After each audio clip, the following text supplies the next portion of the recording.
नमस्कार, मैं श्रुति सिंह। स्वागत है आप सभी का इनसाइड न्यूज के बुलेटिन में। चले जाते हैं आज की खबरों के बारे में। खबरों की शुरुआत करते हैं पश्चिमी सिंहभूम से। पश्चिमी सिंहभूम जिले के सारंडा जंगल से जगन्नाथपुर विधानसभा क्षेत्र के छोटा नागरा में स्थित मचान गुट्टू मैदान में मुख्यमंत्री हेमंत सोरेन ने चुनावी जनसभा को संबोधित किया। इस दौरान उन्होंने कहा कि भाजपा ने हमारे कार्यकाल को पूर्ण होने नहीं दिया। 1 माह हमारा कार्यकाल बचा हुआ था, 1 माह पूर्व ही चुनाव करवा दिया। इन्हें पता था कि अगर हमारी सरकार ने यहाँ के लोगों के लिए कार्य कर दिया तो उनकी पूरी तरह से भद पिट जाएगी। उन्होंने अपने सरकार के कार्यों का उल्लेख करते हुए कहा कि झारखंड में ना एनआरसी लागू होगा और ना यूसीसी, यहाँ सिर्फ सीएनटी एसपीटी होगा। भाजपा के लोग घर परिवार को तोड़ने में लगे हैं, ये विषैला जहर उगलते हैं, इन लोगों से बच के रहना है। 5 वर्ष के दौरान हम लोगों ने कितनी चुनौतियों का सामना किया, ये आप सभी ने देखा। आज बीजेपी के लोग यहाँ का बेटा आदिवासी मूलवासी को हटाना चाहते हैं। जब हम लोगों ने आपके लिए काम करना शुरू किया तो इन लोगों ने झूठ आरोप में मुझे जेल में डाल दिया। इन्हें यहाँ के आदिवासी मूलवासी दलित पिछड़ों से कोई मतलब नहीं है। झारखंड के बेटा को सत्ता से बाहर करने के लिए उड़ीसा, छत्तीसगढ़, मध्य प्रदेश व असम सहित कई राज्य के मुख्यमंत्री व प्रधानमंत्री हेलीकॉप्टर से मंडरा रहे हैं, जो चुनाव के बाद दिखाई नहीं देंगे। उन्होंने उपस्थित लोगों से कहा कि मैं आपका आशीर्वाद लेने आया हूं। एक मजबूत सरकार बनाने के लिए जगन्नाथपुर क्षेत्र से सोनाराम सीकू को कांग्रेस पंजा छाप क्रम संख्या 2 पर भारी मतों से विजयी बनाने की अपील की। इससे पूर्व सभा को संबोधित करते हुए विधायक सोनाराम सीकू ने कहा कि मुख्यमंत्री हेमंत सोरेन के नेतृत्व में राज्य का विकास काफी तेज गति से हुआ है। हमारे झारखंड में महिलाओं को लेकर रोजगार के मामले में अनेक सारी योजनाएं चल रही हैं और आगे भी चलती रहेंगी। ये सिर्फ झारखंड का बेटा हेमंत सोरेन ही कर सकता है। मौके पर सांसद जोबा मांझी, कांग्रेस जिलाध्यक्ष चंद्रशेखर दास, झामुमो जिला सचिव सोनाराम देव गम समेत काफी संख्या में इंडी गठबंधन के कार्यकर्ता व समर्थक मौजूद थे।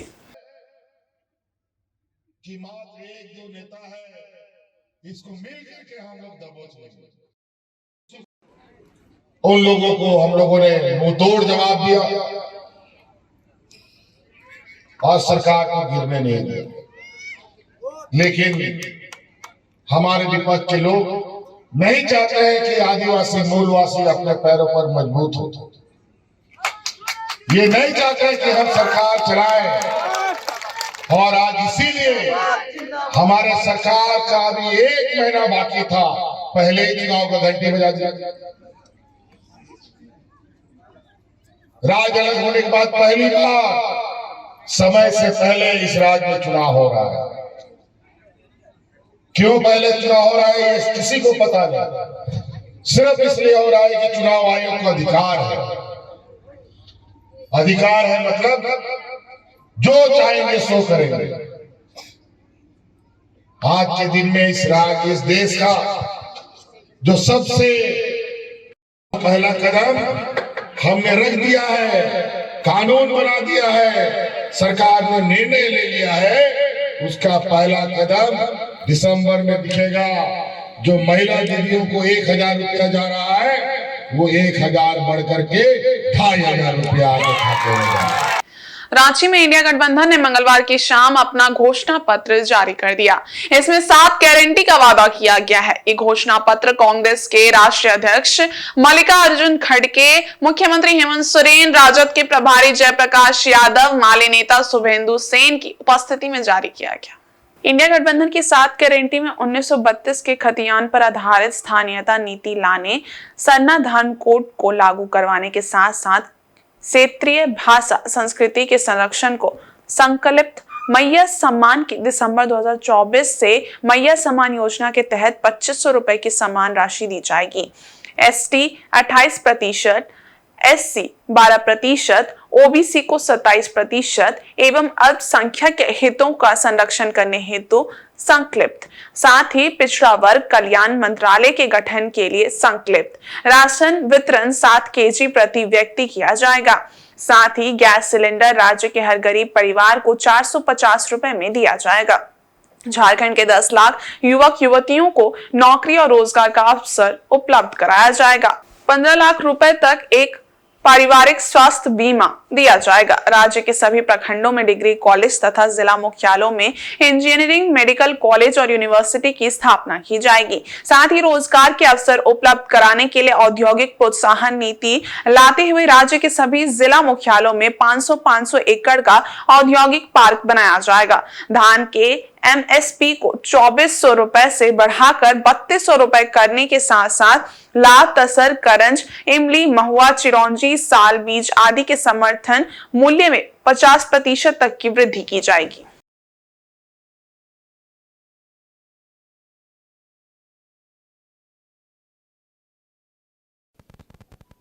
यह हमारी गठबंधन सरकार है जिसकी मुखिया हेमंत सोरेन जी करते हैं और आज गठबंधन की टीम मिलके ये जो 7 गारंटी आपके सामने रखे हैं वो सब जनता के लिए है और सामान्य जनता को इसका लाभ दिलाने के लिए ये गारंटी हमने माना है। और ये ऐसी गारंटीज है जो डुएबल हम कर सकते और हमारे बजट के अनुसार ही उस पे आधारित हम ये जो गारंटीज है ये जनता के सामने रखें। मोदी साहब का हमेशा जब हम कुछ गारंटी की बात करते हैं तो उसको फौरन उसके ऊपर टीकास्त्र करते हैं। कल शायद या परसों कल यहाँ आए थे झारखंड में, उन्होंने अपने विचार रखते हुए या भाषण देते हुए मेरा भी उन्होंने जिक्र किया कि कांग्रेस के लोग जो गारंटी देते हैं उसका कोई भरोसा नहीं। और ये बात खरगे साहब ने बेंगलोर में कही। देखिए, हम जो गारंटी देते हैं वो निभाते हैं, अनुष्ठान में लाते हैं। लेकिन मोदी जी जो गारंटी देते हैं और कहते हैं ये मोदी की गारंटी, उन्होंने कभी अपना वायदा पूरा नहीं किया। चाहे वो 15 लाख की बात हो, चाहे वो 2 करोड़ नौकरियों की बात हो, चाहे वो अपना डिमोनेटाइजेशन के वक्त उन्होंने जो बात की थी और किसानों का एमएसपी मैं दुगना करूंगा। अगर उस वक्त एक बात भी उन्होंने बहुत धैर्य से किए, बहुत कॉन्फिडेंस से किए, कोई प्राइम मिनिस्टर ऐसा नहीं कर सकता। एक बहादुर प्राइम मिनिस्टर ही कर सकता है। जब वो अपनी बात रख रहे थे पार्लियामेंट में, तब उन्होंने ये बात की थी 100 दिन में अगर मैं जो ये वचन दे रहा हूं, अगर वो मैं फुलफिल नहीं किया तो आप मुझे किसी भी चौरस्ते पे, चौरस्ते बोलते ना, चौराहे पे, तो मुझे सजा दो। चुनावी समर है और सभी दल अपने अपने तरीके से चुनावी तैयारी करते हैं और इस चुनाव में या किसी भी चुनाव में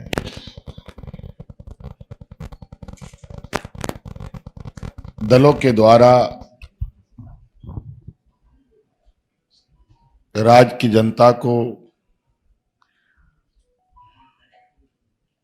ये बताना जरूरी है या जरूरी होता है कि अपने अपने दलों के पक्ष में वोट क्यों की जाए, मतदाता को क्या बताया जाए कि वो आपके पक्ष में वोट करे। और इसको लेकर आज हम लोग महागठबंधन के सभी झारखंड में जो लोग गठबंधन में शामिल हैं वो एक साथ यहाँ एकत्रित हुए हैं और आज हम लोगों ने आपके समक्ष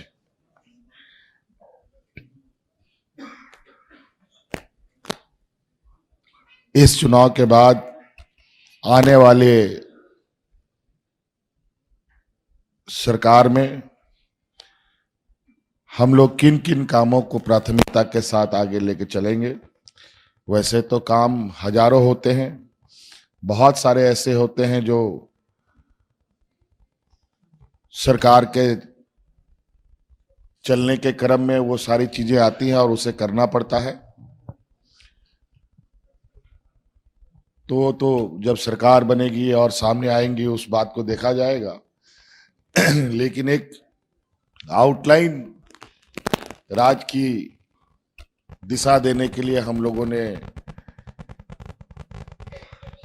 ड्रॉ किया है, जो आपके सामने 7 गारंटी के साथ अभी हम लोगों ने प्रस्तुत किया। हिंदुओं का महापर्व छठ जीवन की उत्पत्ति के स्रोत सूर्य देवता की उपासना का महापर्व ही नहीं बल्कि ये ऊर्जा के अच्छे स्रोत और पर्यावरण के महत्व को भी दर्शाता है। ये लोगों को प्रकृति के नजदीक लाने वाला पर्व है। इस महापर्व के केंद्र में पग पग पर पर्यावरण के साथ हमारी सभ्यता संस्कृति के जुड़ाव की कहानी महसूस की जा सकती है। मंगलवार से लोक आस्था के महापर्व छठ की शुरुआत हो गई है। इस 4 दिवसीय छठ के पहले दिन भारतीय महिला पुरुष नहाए खाए का विधान करते हैं और व्रती सात्विक भोजन ग्रहण करती हैं। दूसरे दिन खरना का विधान किया जाएगा जिसकी तैयारी स्वच्छ तरीके से की जा रही है। छठ में उपयोग की जाने वाली सभी सामग्री नेचुरल होने के साथ ही पर्यावरण के भी अनुकूल होती हैं जिससे प्रकृति पर कोई बुरा असर नहीं पड़ता है। वैसे ही सामग्री को सूर्य देवता के समक्ष चढ़ाया जाता है जिसकी उत्पत्ति सूर्य की बदौलत हुई हो। छठ पर्व में छठ घाटों की सफाई जोर शोर से चल रही है। छठ के दौरान साफ सफाई का खास ख्याल रखा जाता है। बाजारों में पूजा की सामग्री की खरीद के लिए लोगों की भीड़ उमड़ पड़ी है। पूरे शहरवासी आस्था के पर्व में सरोवर हो रहे हैं।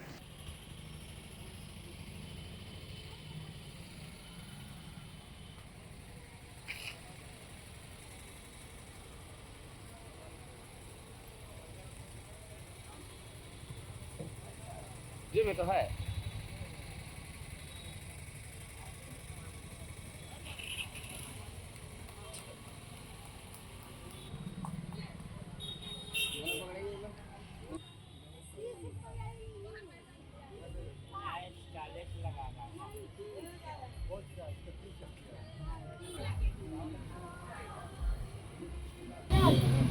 हमारे हिंदू धर्म के अनुसार आज कद्दू भात लौकी भात जिसको बोलते हैं आज से प्रारंभ हो गई है। कल खरना है, परसों पहला अर्घ और उसके बाद में सुबह की अर्घ होगी और बहुत धूमधाम से हम हिंदू धर्म के लोग पूरे भारत के लोग और विश्व में भी छठ पर्व बहुत धूमधाम से मनाया जा रहा है।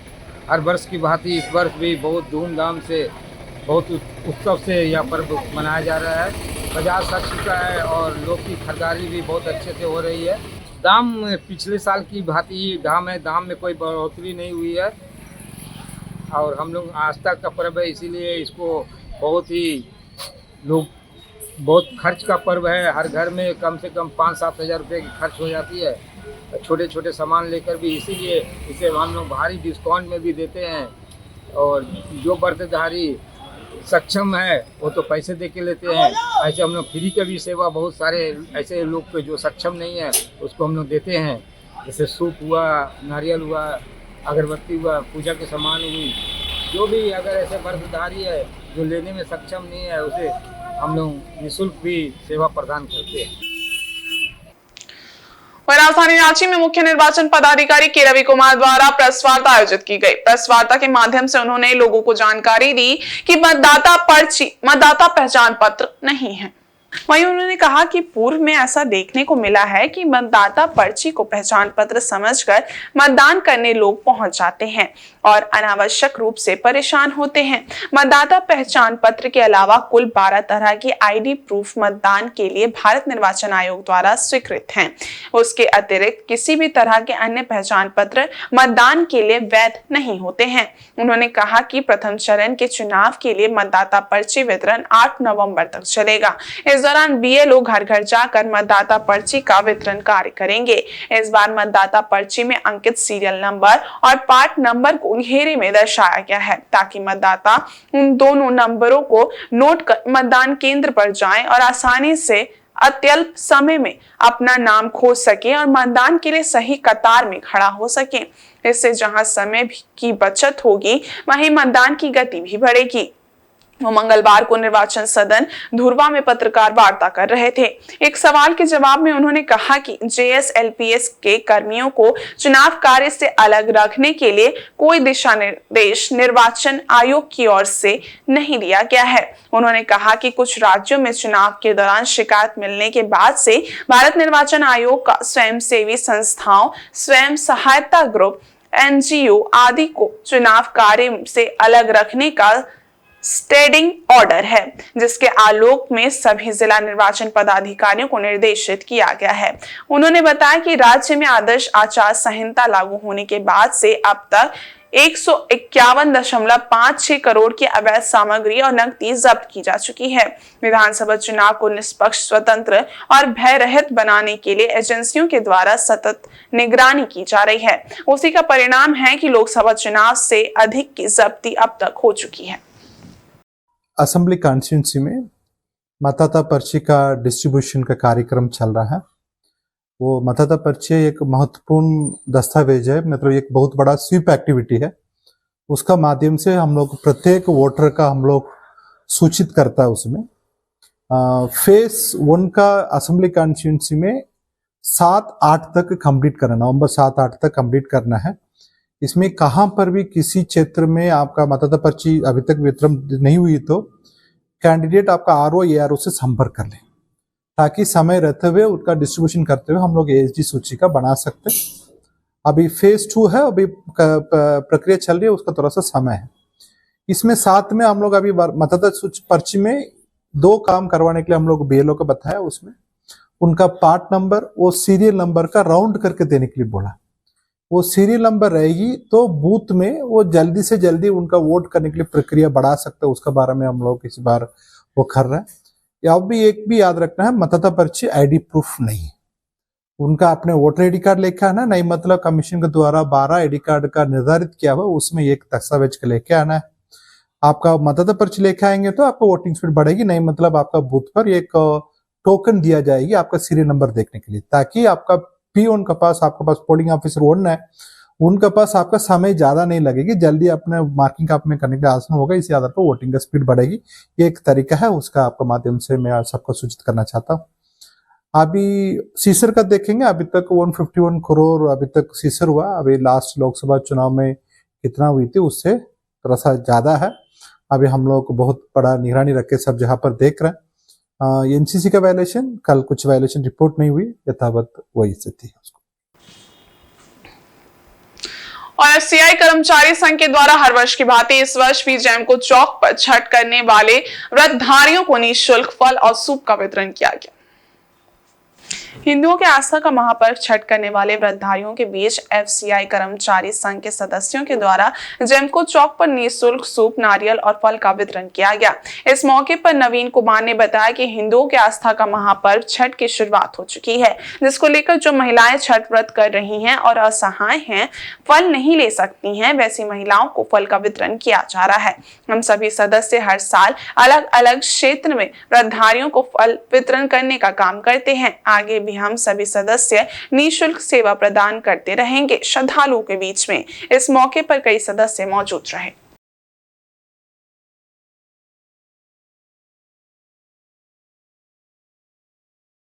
जो है छठ हम लोग का पूरे हिंदुस्तान में महापर्व के रूप में मनाया जाता है।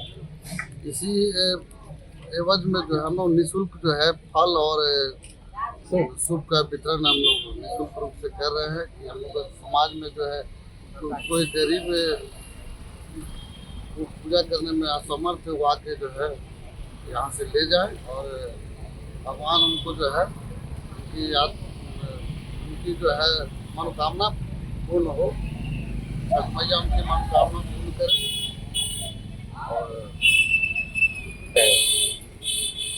हर वर्ष के भांति इस वर्ष भी हम लोग छठ पर्व में जो है सूप और फल का जो है वितरण कर रहे हैं। और भी जगह प्रेमनगर, पंचवटी मंदिर, प्रेमनगर छठ घाट में हम लोग का जो है एफसीआई कर्मचारी संघ वितरण कर रहे हैं और प्रत्येक वर्ष हम लोग जो है वितरण करेंगे। इधर राजधानी रांची स्थित झारखंड मुक्ति मोर्चा पार्टी कैंप कार्यालय में पार्टी के महासचिव सुप्रियो भट्टाचार्य द्वारा एक संवाददाता सम्मेलन को संबोधित किया गया। प्रधानमंत्री सिक्योरिटी का हवाला देते हुए झारखंड के मुख्यमंत्री हेमंत सोरेन के हेलीकॉप्टर को अति सुदूर नक्सल प्रभावित क्षेत्र में तकरीबन 1.5 घंटे रोके जाने के मुद्दे को झारखंड मुक्ति मोर्चा ने गंभीर साजिश बताया है। पार्टी के केंद्रीय महासचिव और प्रवक्ता सुप्रियो भट्टाचार्य ने कहा कि इस संबंध में एक पत्र राष्ट्रपति द्रौपदी मुर्मू को लिखा गया है।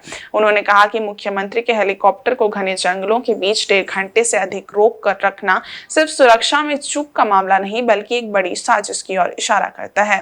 चुनाव आयोग की कार्यशैली पर प्रश्न चिन्ह खड़ा करते हुए उन्होंने कहा कि इस मामले में अब तक कोई कार्रवाई नहीं करना दिखता है कि आयोग निष्पक्ष रूप से काम नहीं कर रहा है। सुप्रियो भट्टाचार्य ने कहा कि उत्तर प्रदेश में 13 नवंबर को उपचुनाव की घोषणा की गई थी। वहीं पार्वती के नाम पर उपचुनाव की तारीख 20 तारीख को कर दी गई। आयोग से प्रश्न करते हुए सुप्रियो भट्टाचार्य ने कहा कि क्या वजह है कि झारखंड में 13 तारीख को पहले चरण का चुनाव कराया जा रहा है, जबकि झारखंड में भी छठ महापर्व, प्रकाश पर्व और 15 नवंबर को राज्य स्थापना दिवस और वृषा जयंती मनाई जाती है। उन्होंने कहा कि छठ महापर्व को लेकर आज से ही बड़ी संख्या में लोग यूपी और बिहार जाने लगे हैं। ऐसे में कई लोग 13 नवंबर को होने वाले मतदान में हिस्सा नहीं ले पाएंगे। उत्तर प्रदेश के मुख्यमंत्री योगी आदित्यनाथ के चुनावी जनसभा के संबंध में केंद्रीय महासचिव ने कहा कि बीजेपी के नेता धर्म और राजनीति को एक साथ मिलते हैं, बावजूद इसके आयोग कोई कदम नहीं उठाता है। त्योहार पर उसके बाद चुनाव करवाया गया, लेकिन हमारी एक भी बात नहीं मानी गई। वो इंडिया ब्लॉक के सपा के लिए पूरा, यही है अयोध्या का फैसला, यही है भगवान श्री राम का न्याय कि राजनीति में यदि धर्म को मिलाओगे तो वो अन्याय बर्दाश्त नहीं। यहां पर भी धर्म को लेकर सीधा सीधी मुसलमान बोलकर भारतीय जनता पार्टी के नेताओं के द्वारा बयान दिए जा रहे हैं। चुनाव आयोग चुप है, खामोश है।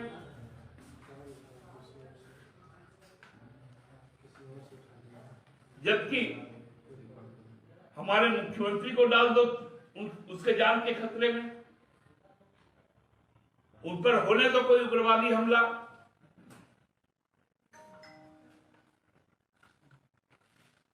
बैठा दो जंगल के अंदर में, बोलो प्रधानमंत्री के लिए हम लोग पूरे राज्य को अरेस्ट कर लेंगे, एरियल अरेस्ट करेंगे। वहीं डुमरिया प्रखंड के कुमड़ा शॉल फुटबॉल मैदान में महागठबंधन के झामुमो प्रत्याशी विधायक संजीव सरदार की चुनावी जनसभा को आयोजित किया गया। डुमरिया प्रखंड के कुमड़ा शॉल फुटबॉल मैदान में मंगलवार को झामुमो की चुनावी जनसभा हुई। तकनीकी कारणों की वजह से मुख्यमंत्री हेमंत सोरेन नहीं पहुंच सके। इंडिया गठबंधन के झामुमो प्रत्याशी विधायक संजीव सरदार ने सभा को संबोधित करते हुए कहा कि हमारी सरकार ने महिलाओं को सम्मान में मैया योजना चलाई, पुराना बिजली बिल व किसानों का केसीसी लोन माफ कराया, अंतिम व्यक्ति तक योजनाओं का लाभ पहुंचा रहे हैं। भाजपा साजिश के तहत झारखंड को अस्थिर करना चाहती है। जनता के अपार जन समर्थन जो देख के ऐसा लग रहा है कि दोबारा महागठबंधन की सरकार बनेगी, जिसके मुख्यमंत्री हेमंत सोरेन होंगे। कार्यक्रम में झामुमो प्रखंड अध्यक्ष मिर्जा सोरेन, 20 सूत्री प्रखंड अध्यक्ष भगत बास्के, भगत हांसदा, जयपाल सिंह मुर्मू, झामुमो महागठबंधन के कार्यकर्ता उपस्थित थे।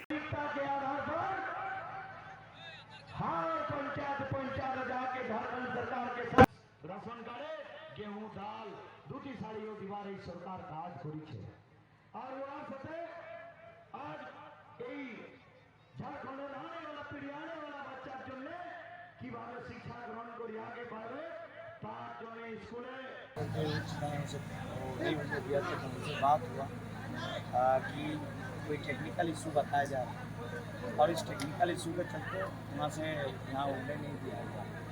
तो कहीं ना कहीं हमें लगता है कि हमारे जो विपक्ष है घबरा जा रहे हैं और कहीं ना कहीं साजिश भी हो सकता है कि इतने ज़्यादा सभा ना करें, लोगों तक ना पहुँचे, इतने लोकप्रिय हमारे माननीय मुख्यमंत्री जी, हमें लगता है इसे।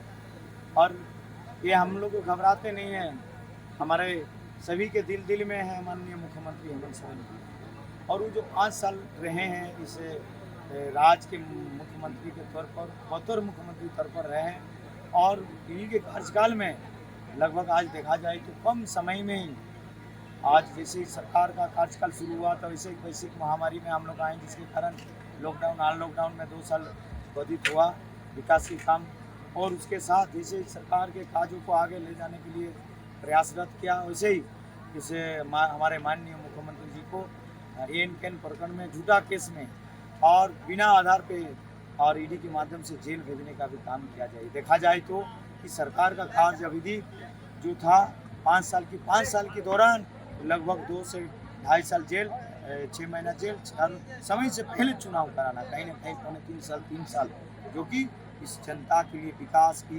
नई योजना लाना था, कहीं ना कहीं प्रभावित करने का भी काम किया गया था। तभी ये 2 साल के दौरान माननीय मुख्यमंत्री जी ने कोई एक योजना आज इस झारखंड के हर एक गरीब के, हर एक मजदूर का, हर एक महिलाओं को, हर एक बुजुर्ग को, हर एक स्टूडेंट, हर एक विद्यार्थी के लिए योजना देने का काम किया है। और उस योजनाओं से आज लोगों प्रभावित हैं कि इस सरकार से उम्मीद किया जा सकता है कि आने वाला दिन में और आने वाला पीढ़ी के लिए और कुछ ना कुछ करेंगे और इस राज्य के कुछ ना कुछ दिशा देने के लिए कुछ ना करेंगे।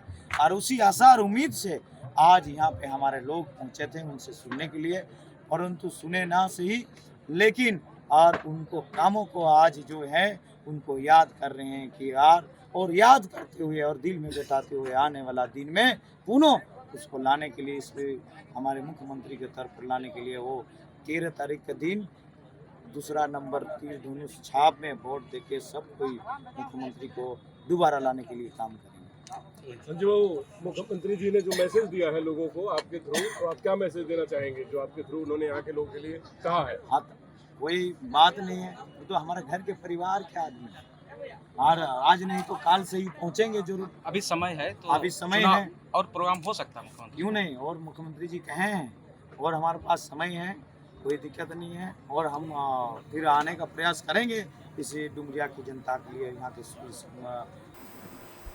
इधर स्वीप के तहत नगर भवन सरायकेला में सांस्कृतिक संध्या का आयोजन किया गया। कार्यक्रम का विधिवत शुभारंभ मुख्य एवं विशिष्ट अतिथियों के द्वारा सामूहिक रूप से दीप प्रज्वलित कर किया गया। कार्यक्रम के दौरान परियोजना निदेशक ITDA आशीष कुमार अग्रवाल के द्वारा उपस्थित मुख्य एवं विशिष्ट अतिथि एवं आमजनों के बीच मतदाता जागरूकता शपथ ग्रहण कराया गया। साथ ही सभी मतदाताओं को अपने मताधिकार का प्रयोग करने तथा अपने आसपास के लोगों को मतदान के प्रति जागरूक करने का संदेश दिया गया। नगर भवन सरायकेला में आयोजित सांस्कृतिक संध्या कार्यक्रम में मुख्य रूप से सरायकेला शैली, मानभूम शैली, खरसावां छऊ, नुक्कड़ नाटक तथा विभिन्न विद्यालय के छात्र छात्राओं के द्वारा नृत्य कला, रंगोली चित्रकला, क्विज आदि का आयोजन कर उपस्थित आमजनों को आगामी 13 नवंबर को मताधिकार का प्रयोग करने एवं अपने आसपास के लोगों को भी मतदान के प्रति जागरूक करने का संदेश दिया गया। समस्त जिला वासियों से निष्पक्ष एवं निर्भीक होकर अपने मताधिकार का प्रयोग करने हेतु प्रेरित किया गया। कार्यक्रम में सामान्य प्रेक्षक सरायकेला विधानसभा CN लोंगफाई, सामान्य खरसावां विधानसभा उपकार सिंह तथा व्यय प्रेक्षक सरायकेला खरसावां दिग्विजय कुमार चौधरी एवं पुलिस अधीक्षक सरायकेला खरसावां मुकेश कुमार लोनायत उपस्थित रहे।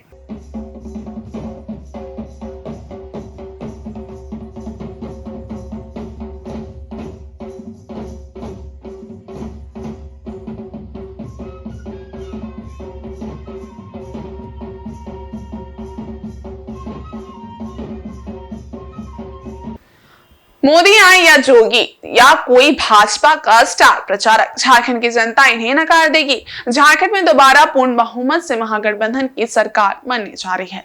ये बातें सरायकेला विधानसभा सीट से महागठबंधन के प्रत्याशी झामुमो के टिकट पर चुनाव लड़ रहे गणेश महाली ने कही। आदित्यपुर स्थित एस टाइप चौक डी कॉम्प्लेक्स में बुधवार को इंडिया गठबंधन कार्यालय का उद्घाटन किया गया। इस मौके पर प्रत्याशी गणेश महाली, झारखंड मुक्ति मोर्चा जिला अध्यक्ष डॉक्टर शुभेंदु महतो, कांग्रेस प्रदेश महासचिव अजय सिंह, कांग्रेस कार्यकारी अध्यक्ष अमुज कुमार, राजद अध्यक्ष संजय सिंह ने संयुक्त रूप से फीता काटकर कार्यालय का उद्घाटन किया। इस मौके पर प्रत्याशी गणेश महाली ने भाजपा स्टार प्रचारक ने कैंपेन पर प्रहार करते हुए कहा कि झारखंड की जनता भाजपा को नकार देगी। कहा कि झामुमो के स्टार प्रचारक हेमंत सोरेन, कल्पना सोरेन के आगे किसी की नहीं चलेगी। गणेश महाली ने दावा किया कि कोल्हान के सभी 14 सीटों पर इंडिया गठबंधन की जीत सुनिश्चित है। झामुमो जिला अध्यक्ष डॉक्टर शुभेंदु महतो ने कहा कि ये लड़ाई धन बल बनाम जनबल की है, जिसमें इंडिया गठबंधन के पास जनबल मौजूद है।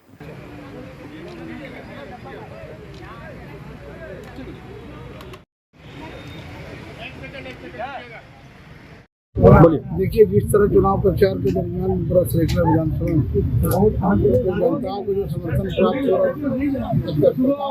है, इससे प्रतीत होता है कि चुनाव में हम लोग एक तरफा जीत दर्ज कर रहे हैं। दूर तक हमारे सामने कोई टक्कर में नहीं। देखिए तो चुनाव परिणाम आने के बाद ही पता चलेगा। इस कोल्हान में या झारखंड के युवा प्रदेश सम्राट आपका हेमंत सोरेन और कल्पना सोरेन के सामने हम किसी का नहीं करना के लिए जनबल काफी है। लोकतंत्र में महामंत्री जनता तय करती है कि किसको चुनाव जिताना है और किसको हराना है। इसलिए झारखंड मुक्ति मोर्चा गठबंधन का जो प्रत्याशी है श्री गणेश महाली जी निश्चित तौर पर इस बार जीतेंगे और झारखंड सरकार फिर से इस गठबंधन की बनेगी। और जमशेदपुर के परसोड़ी थाना अंतर्गत सरजामदा में समाज सेवी और मां का आशीर्वाद फाउंडेशन संस्थान के द्वारा छठ पूजा पर पूजा सामग्री का वितरण किया गया। विगत 7 वर्षों से समाज सेवी जितेंद्र सिंह और मां का आशीर्वाद फाउंडेशन संस्था के द्वारा पावन पर्व छठ पूजा में सरजामदा से दुकानों चौक पर 120 पूजनीय छठ व्रतियों के बीच फल, सूप, गन्ना पूजन सामग्री का वितरण किया गया, जिसमें मुख्य रूप से दक्षिणी सरजामदा की मुखिया नागी मुर्मू, समाज सेवी जितेंद्र सिंह, रमेश उपाध्याय, पुतुल उपाध्याय, भास्कर यादव और मंगल फैंस क्लब के अध्यक्ष संतोष सिंह अपने टीम के साथ उपस्थित थे।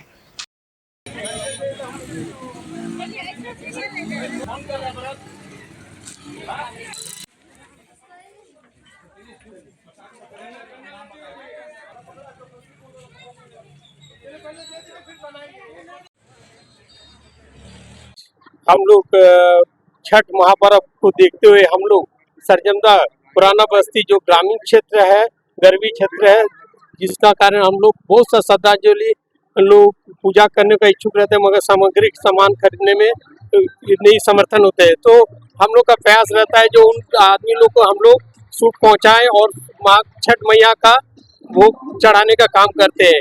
ये हम लोग करीब 7 साल से करते आ रहे हैं एक जगह पे, इसी स्थान पर ही।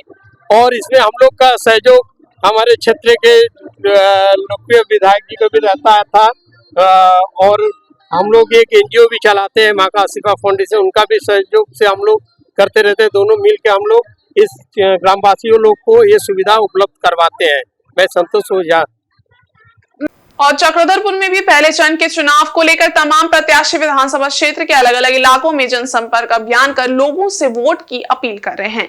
ग्रामीण इलाकों में पसीना बहाकर अपनी जीत सुनिश्चित करने की जद्दोजहद में लगे हुए हैं।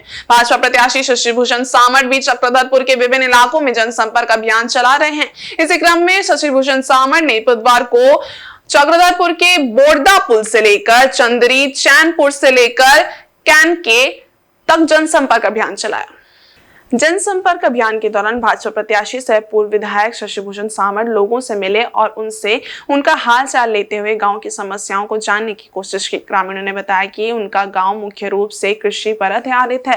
ज्यादातर लोग खेती किसानी कर अपना जीवन यापन करते हैं और घर का भरण पोषण करते हैं, लेकिन सिंचाई की व्यवस्था नहीं होने से उनके खेतों को सही समय पर पानी नहीं मिल पाता है, जिसके कारण फसल उत्पादन में उनको अक्सर नुकसान का सामना करना पड़ता है। कई किसान ऐसे हैं जिन्हें केंद्र सरकार की किसान सम्मान योजना का लाभ भी नहीं मिल रहा है। सरकारी कार्यालयों का चक्कर काटने पर भी उनका काम नहीं हो रहा है। सरकारी कार्यालयों में भ्रष्टाचार इतना हावी है कि अधिकारी से लेकर कर्मचारी को चढ़ावा चढ़ाए बिना कोई काम नहीं होता है। यही नहीं, गांव में पेयजल की भी काफी समस्या देखने को मिली।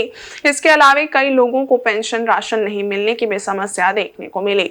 इसके अलावे सड़क नाली की समस्या से भी ग्रामीण परेशान दिखे। ग्रामीणों ने कहा कि जो उनकी इन समस्याओं को दूर करेगा उनका वोट उसी प्रत्याशी को जाएगा। हालांकि चैनपुर गाँव में भाजपा प्रत्याशी को ग्रामीण काफी आशा भरी निगाहों से देख रहे थे। ग्रामीणों ने भी उम्मीद जताई कि शशिभूषण सामर के जीतने और राज्य में भाजपा सरकार बनने से उनका काम पूरा हो जाएगा। इधर भाजपा प्रत्याशी शशिभूषण सामर लोगों से मिल रहे समर्थन से काफी आश्वस्त नजर आए और कहा कि इस बार चक्रधरपुर में बदलाव होगा और जनता उन्हें जिताकर विधानसभा भेजने का मन बना चुकी है ताकि उनकी समस्याओं का समाधान हो सके। जो है जीतने के बाद हर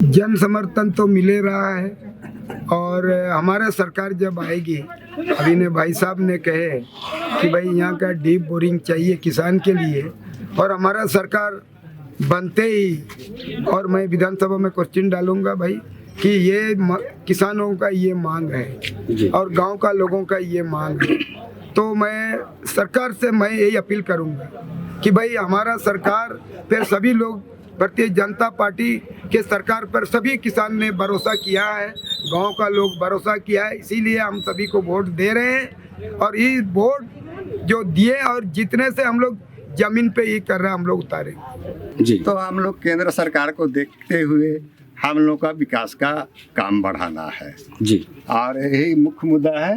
और माने जो भी हो, जो शोषण है इस शोषण नहीं होना चाहिए जी। हम अभी शोषित हैं जी। हम लोग को जो लाभ मिलना चाहिए वो लाभ नहीं हो पाता है जी। जैसे हम लोग को सिंचाई की सुविधा, रोड वगैरह की सुविधा, ये सारे चीज जो है होना चाहिए। कम से कम सिंचाई का देखिए, यदि 2-4 ठो हम लोग का यहाँ डीप बोरिंग हो जाता तो किसान खुश रहता। किसान खुश रहने से ही देश खुश रहेगा, और किसाने खुश नहीं रहेगा तो बताइए देश कैसे खुश होगा। चंदरी ये दोनों सब पंचायत जो है ये हमारा भाजपा का फुल सपोर्टर, दोनों पंचायत में फुल सपोर्टर भाजपा का यहाँ से हम लोग को वोट मिलता है। और इस बार जो जेएमएम को और भी थोड़ा बहुत कुछ वोट मिलता था वो भी हम लोग खत्म यहाँ से होगा, ये हम लोग का विश्वास है। यहाँ का जनता का उत्साह को देख करके हम लोग को लग रहा है कि यहाँ से जेएमएम 0 होगा, और जो विपक्ष के जो भी दल हैं वो सब हम लोग के दूर दूर तक हम लोग का कहीं पर ऐसा क्यों नहीं है। और इस बुलेटिन में बस इतना ही। ब्रेक के उस पार कुछ और खास खबरें, तब तक के लिए देखते रहिए इनसाइड झारखंड न्यूज़। धन्यवाद।